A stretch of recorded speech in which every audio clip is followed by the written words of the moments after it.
morning, guys. Good morning. I'm a little late, but I hope everyone is doing well. Um, if you are new coming across this video for the first time, hey, my name is Deidre. I am a certified life coach and I help rehabilitate women that have experienced toxic relationships so they can boss up and break free. So today I'm going to be wrapping up the session for the toxic behaviors, breaking the cycle. But before I get started, y'all, I do have to tell you guys um, tomorrow, Thursday night, April 21st, 2022 at 8:30, we will be having our first guest speaker. Her name is Ashley Pratt. And when I say you all do not want to miss this, I'm being so serious. Like, y'all do not want to miss this. When I say this woman of God is a powerhouse. She's a powerhouse. And I really believe that what God is going to make her speak on tomorrow night is going to be life changing. It's going to help women who need to hear it, who need to get that boost, who needs to just be able to get permission to go forth. And I honestly cannot wait. I'm super excited, super excited. Also, another housekeeping thing I want to mention is after tomorrow, it will be I want to say about 3 weeks until you'll start seeing another video from me, because there are things happening within my business that is going to be revised, restructured. And so in the process of doing that, there's so much exciting things coming and I can't wait to show you all. But if you need to get in contact with me, subscribe to this if you want updates about the business. Also, I will be putting down the link to my website. So if you want to book a call with me, or you want to try coaching, I have that website up for you so you can get in contact with me. But that's all I wanted to say for right now. But let's get into this lesson today. So today, toxic behaviors, we're just summing everything up. So first we talked about gaslighting and manipulation, right? And then we talked about, I have to remember, we talked about jealousy and unhealthy competition, as well as I can't remember, guys. I can't remember the second day of what we talked about, but I know it would stem from manipulation and control. But through all those toxic behaviors, we learned that that is not normal. And one thing I emphasize to you all is that you cannot change toxic behavior.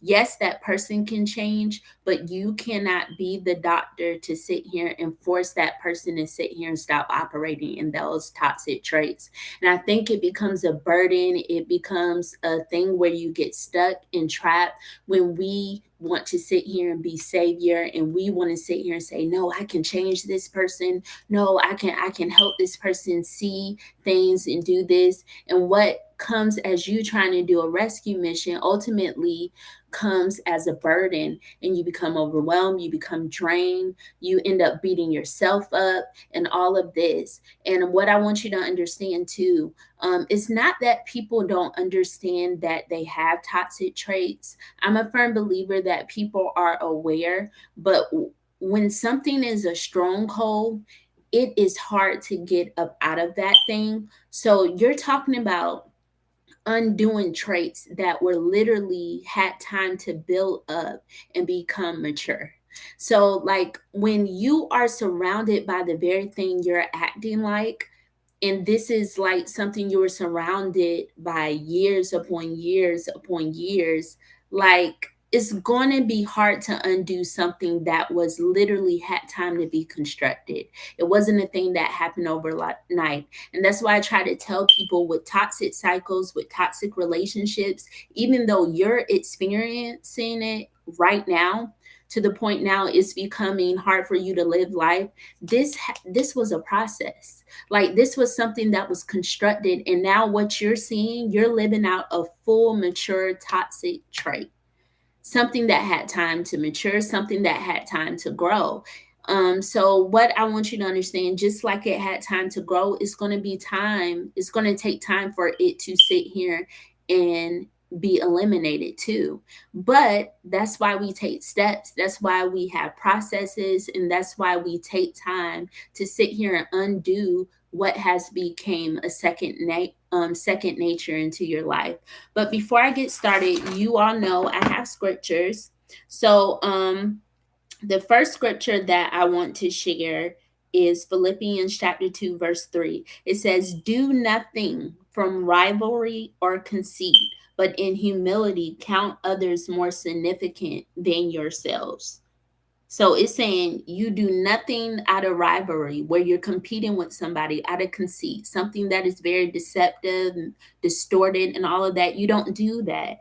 But it says in humility, lowering, putting yourself in a spirit of lowliness, and count others more significant than yourselves. That does not mean you neglect yourself and don't keep up with yourself, or not seeing the value within yourself, but your heart's posture is more of making sure that how you live your life is not in accordance to what feels good to self all the time, all about me, but making sure that you're not stepping on the toes and the hearts of other people that are connected to you. So in actuality, you're learning how to honor the people that you want to be connected to, and not disrespecting them and doing things that can cause them ultimately have a stumbling block within their lives, due to you being neglecting on how to treat other people's hearts. So Genesis chapter 2, verse 18, it says, "Then the Lord God said, it is not good that the man should be alone.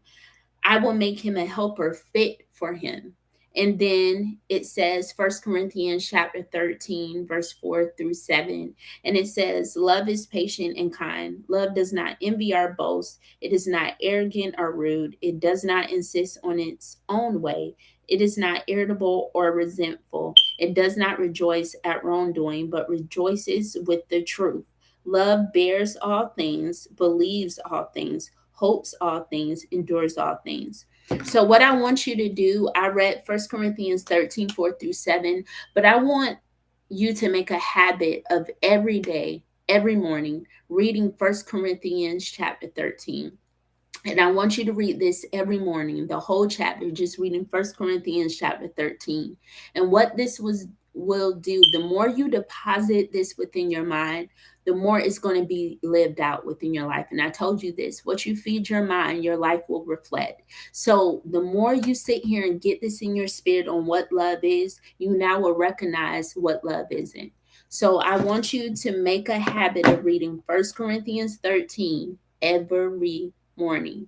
So now to sum up the series, the lasting behaviors I want to talk about overall is making sure that we are surrounding ourselves with people who have the same eyesight as us, and even have an increase in how we see stuff too. Because I'm a firm believer that when you are surrounded by people who know more than you, who have a deeper understanding than you, it sits here and sparks and ignites something within you to sit here and keep going further, to continue to develop, like I said yesterday. So, with the toxic behavior that I always see with people in general, with friendships, relationships, whatever, is negativity. Be careful you are not sitting here and surrounded by negative people who are very pessimistic, who see things from a very dimming perspective. It's always evil, it's always corrupt, it's always in ruin. They're complaining, they're nagging, everything. I mean, about everything in their life is always from a distorted rear view, where it's like, man, can you say anything positive? Is there anything good you can get out of this situation? And so I want you to be careful with being around people who make negativity their home, because ultimately what it's going to do is either going to help you to just see the same way they do, or it's going to always be a friction and a resistance in a battle because you're over here and they're over here, and it's always a constant thing. And eventually that resistance is going to tug on your energy, your spirit, and kind of help you to now sit here and be in disconnect on how the word of God is speaking in your life. So what I really want you to be mindful of is making sure that people are not making negativity their place, like not making negativity their home. Because in order for you to go to this next growth journey that you're trying to do, sis, it's going to require you to see a different way. You can't see how you normally see when you felt like you had nobody, you didn't have this or that. Now you're going to have to look at it from a point. I may not sit here and be where I need to be, but I know I'm being constructed in a different way. So I have to speak different. I have to see things different. I don't care how bad it looks, it's getting better. And one thing somebody told me that was powerful to me when I heard it, with Romans 8:28, it says, for all things work together for the good of those who love God. Um, and what I want to tell you, if all things work together for the good of those who love God, that means if you are at your absolute worst and you're dealing with things, that means the good has not came yet. So that means you need to keep going, because it says all things work together for the good. So if there's stuff going on, just understand the good has not came yet. So that should be a motivation for you to keep going, because the good is on its way. And so another thing too, I want you to be careful with is judgmental. People who are judgmental. There's nothing wrong with having the gift of discerning the spirits, because people tend to get judgment, like worldly judgment, mixed up with righteous judgment. There are two different things. Gift of discerning of spirits, what you hear in the Bible, that's why prophets were able to judge people, even apostles, even people who were just operating under the Spirit of God were able to sit here and say certain stuff. And people wanted to stone them, they wanted to kill them, they got angry. Some people would die due to people prophesying, but that was the righteous judgment of God. And what I want you to understand with the righteous judgment of God, I told you there is nothing hidden under the eye of God. So everything is naked and exposed to him, and he sees things for what they are, not what they're disguised as. So when you are seeing somebody operating under the righteous judgment of God, they're not doing worldly judgment. They're actually speaking a thing that actually is. So that's why people can get offended and get upset and do all that. But the judgment I'm talking about here, you need to understand when somebody is just judgmental, they're impressing their insecurities, their past experience on how they perceive everybody in their life, where it's just like maybe they didn't have the best relationship with their mother. So every time like you have a friend come by and you know this friend has a good heart and is pure, every time a friend comes by, it's always like a inclination of I don't like her. Well, why do you have to? It's just always negative and judgmental on their end. That would be a worldly judgment where they're impressing their distorted beliefs in the things that they've experienced, unfortunately, from unhealthy relationships, and putting it on everybody that comes in their present and future. And that's not a good judgment to have, because what that does is causes you to be at a disconnect with people who are actually called to you too. So what I want you to understand is just be careful with judgmental. Like I said, there's a difference in judgments according to the Bible, and I think a lot of people get it confused because you will always hear the popular argument when somebody feels offended in something that they're operating in. Well, you can't judge me. Well, according to the Bible, that particular judging means doing what I explained, where we're sitting here having opinions and making them as truths because we're doing it through our own perspective, through our own toxic lifestyles, and deeming that person off. When in actuality, that person could be like the purest person in the world. But because you only sit here and judge according to your hurt, then yes, you're going to sorry guys, my laptop going dead. You're going to sit here and have a very false and one-sided judgment that's just not is not of God. So just understand the difference in that. And then the next toxic trait I want to say is somebody who is dishonest. Um we understand deception in a relationship can really mess with a person's heart, because now you will have walls up out of this world that is built. And dishonesty and deception is the number one cause why people put walls up and why trust ends up being an issue. Because the minute you lie, you're literally taking a person's heart with you and causing them to be vulnerable. And that type of vulnerability that they're experiencing is not the best. So, what happens is there's walls that are built through the deception, that happen through the lying. So, I want you to understand dishonesty does not have a specific face or advertisement. So sometimes, we end up getting caught off guard, which is why I believe that the results of a person who experiences that, it does a number to them, because sometimes with the dishonesty you never see it coming until the person has been found out, and by the time they've been found out you realize they've been doing things all along. So what I want you to practice is learning how to set boundaries, learning how to already have fortified walls up, and guarding your heart, because the Bible even says to guard our heart, but not guarding it in a way that nobody can come in, but guarding it in a way where you don't want. What I often see with women, they end up pouring their whole life story to a person that they just met in 5 days. And what I want you to understand is that's not guarding your heart. You're very open too soon. And what you need to learn is that there's a way to sit here and be friendly. There's a way to sit here and build a relationship and friendship without having to tell your whole parts of you within 24 hours. And the reason why I say this is because so many times some of the things that we experience, where we're experiencing where people are manipulating our vulnerabilities, is because we are too open and available too soon. You have to learn to understand with worth and value. There is, I'll take it like this. When you're in the store and you are seeing like high price valuable stuff, I guarantee you it looks extravagant, right? And there's a price tag to it. But when you go to different places, there is a security there with the high value stuff. Some places, I will say, they have like a glass on there where you have to ask permission for the cashier for them to open to give you some items, depending on where the store is located, right?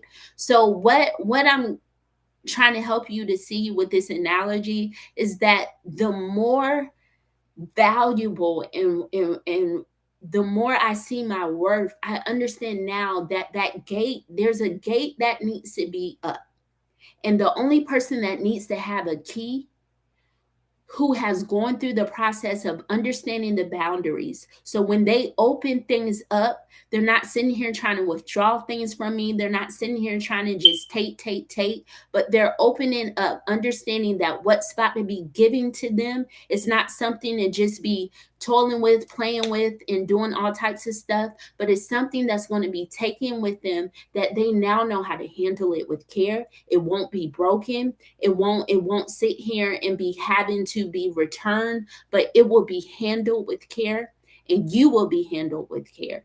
So what I want you to understand is learning how to guard your heart. I think so many toxic relationships cause us to be vulnerable, and because of that vulnerability, we forget how to put boundaries up anymore. We forget how to sit here and put things over our hearts. So when the next person comes along, they feed off of that, and they feed off the vulnerabilities, and they use that to sit here and one up on the person. So I just want to remind you that with this season of growth and development in this journey is to learn how to guard your heart.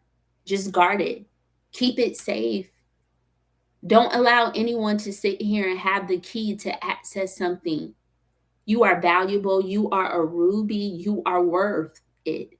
But you have to see that first. It's hard for other people to see something that you're not walking in.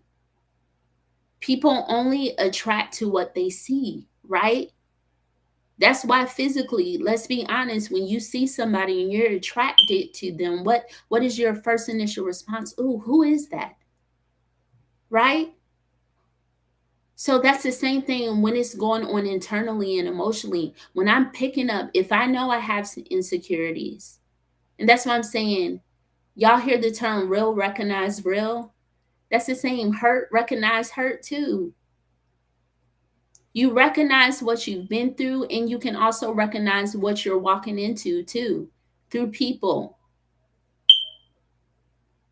And I will even take it further that relationships are a reflection of who you are. So if I'm in a place in my life, I always say what's in your mind too, but if you want to know like where you are in your growth journey in your life, look at your relationships. If you feel like your relationships is always birthing toxic things such as insecurity, jealousy, all of that, take a look at how you feel about yourself.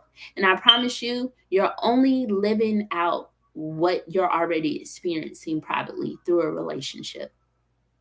So we must understand that relationships are not just people who are bodies that we connect with. You hear me say it all the time. They're just not a body that you connect with. But if you're not careful, your relationship could be the enemy that's in here and prohibiting you from moving forward. And why I experienced that when that was not God's intention according to the Bible. Any relationship, any connection that you see, whether it was a one time thing or an extended time, it was always a benefit out of that relationship, not in a manipulative or a conniving way, but there was a benefit. And I told you yesterday, kingdom advancement comes through relationships. That's the purpose of them, is to further the kingdom. That's the point of them. If you're in a friendship, in a relationship, and you can't answer the question as what purpose does your friendship serve, then I'm sorry. We may have to go back to the drawing board and really ask ourselves, like, are we supposed to be in this friendship or relationship? And I give you example. I know me and my husband have been called to do a lot of things, but I have to sit here and keep that within until God sits here and opens the door for those things to be revealed. But I understand that what we've been called on, the things that we've endured, was a reflection of where God was taking us to and who we were going to be called to help. So I just want to throw that out there so you can understand that, hey, me being in a marriage, there is a purpose I know we serve. And no matter how long or how lengthy you are in a relationship, purpose never dies. So when keep that in mind too, because so many times we'll come into a relationship thinking, okay, oh, we're excited, and then you'll see things just die and fall apart, and you have to ask yourself too, okay, so what was the foundation based on? If it could just die like that, because don't get it twisted, marriage is hard work. My husband will even tell you on both of our ends, there were times where it's just like, God, I don't know what you got to do, but you got to do something about this. Like, I don't think it's going to work. But I say that in honesty because it's a process. There was things God had to sit here and do within me because I was toxic myself in a relationship. If I were to tell you some of the stuff that I've done, you'd be like, Deidre, what? But it's true. I was toxic in my relationship. But God had to sit here and process me and put a mirror within my face and help me reflect and really see things and be like, it's you. You're the problem. It's you. Because I was so convinced, no, this or that. But God had to put a mirror up to me and say, no, you're hurt for one. You're so angry for another reason. You're so reckless with your mouth. Just all of this. And so, with him putting a mirror to my face and helping me to see things that I needed to see, the minute I start shifting my life, my marriage shifted. The minute I start allowing God to sit here and prick out things that were being a stumbling block in my marriage, I start seeing my marriage as limitless. Like, I need y'all to understand that before a relationship can thrive, it starts with you. It starts with you. Develop you so relationships won't be divided, but every relationship and friendship that's birthed out of you will be limitless. There will be a purpose that's clear to both of you of where it's going. You won't be confused. You won't be left feeling like someone is just coming from your heart, punching your heart time after time, but you will feel like, okay, this is divine, because divine connection brings forth understanding. There's just so much refreshing that comes when you are connected to a healthy relationship. There is. But I didn't plan to sit here and speak this long, but I only got to 3 things. But I'm just gonna go ahead and sum it up. But I really want y'all to understand that this is important. The first half, and the first half of winning the battle is understanding the cycle. You recognizing it. You already give yourself a hand clap, because that's a win right there. You recognize the cycle. That's the first uphill battle. But the second is sitting here and understanding what is the foundation of me being able to live so free in this. That's going to be the second uphill battle, because you're going to have to be digging, doing some digging and uprooting some stuff and eliminating stuff. The third battle is living a life that you're not accustomed to. So, living a life in the opposition of how you were exposed to cycles, living in opposition to that. And that is tough, but it is possible. It's possible. Is it uncomfortable in the first? Absolutely. There's things that are being purged out of you, removed out of you, that your body is in shock right now from. Because for so long it has been altered to believe that the needs that you have were not actually needs, they were toxins. But now that you're shifting, you're realizing the toxins that are being depleted from you are not needs, they were not even necessary. So now you're sitting here with the growing development journey, understanding, okay, these are needs. Being wealthy in friendships, being wealthy in my inner man, being wealthy in my mind, like understanding those are actual needs. And once we understand and replace the toxins with the needs we need in our life, we are going to see so many things shift for the better. And that's just what it is. So, all the lack of empathy, the rage, the self centeredness, the arrogance, the pride, the conflict avoidance, like all these toxic traits. Like I said yesterday, give yourself a deadline. Not even a deadline, but give yourself, well, your toxic traits an eviction notice, and let them know your time is up. No longer will you stay within my life. No longer will you wreak havoc on my life. No longer will you cause me to sit here and be an open invitation for every wrong person. Like, no, your time is up, toxic traits. And the time of freedom is now. We're going to walk like we're healed, even though we're still hurting. No, we're not faking it to making it, but we're understanding help is on the way.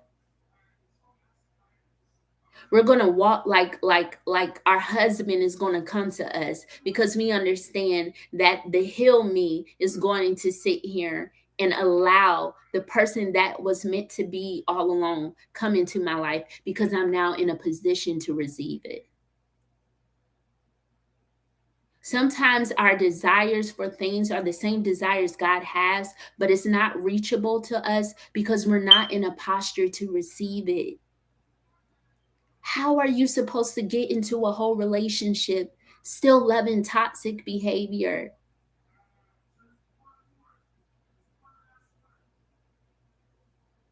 Understand your freedom is based off of breaking free from what is hard for you to break free. But understand there is a different life on the other side. There's a different life on the other side. But I think so many times we're scared because we don't understand what that life is going to be like. So we think not knowing means, okay, I'm being thrown into the wolves. But when you really look at the Bible and look at how he dealt with people in the spirit, there are times where God just told a person to get up and leave and go to new territory. They never been to that territory before, but because they trust God and did it anyway, guess what happened? Nothing but blessings. Nothing but blessings. So I think for us, the world has taught you to believe you have to have step by step by step by step in order to move. And you have to know what the results are going to be, how it's going to be orchestrated, how it's going to be placed, how it's going to affect my life. Is this going to make me happy today? Is it going to make me sad? What's going to happen? Like you have to know the specific things in order to move. And God is not like that. But you see, when the world is like that, what really happens when you function that way?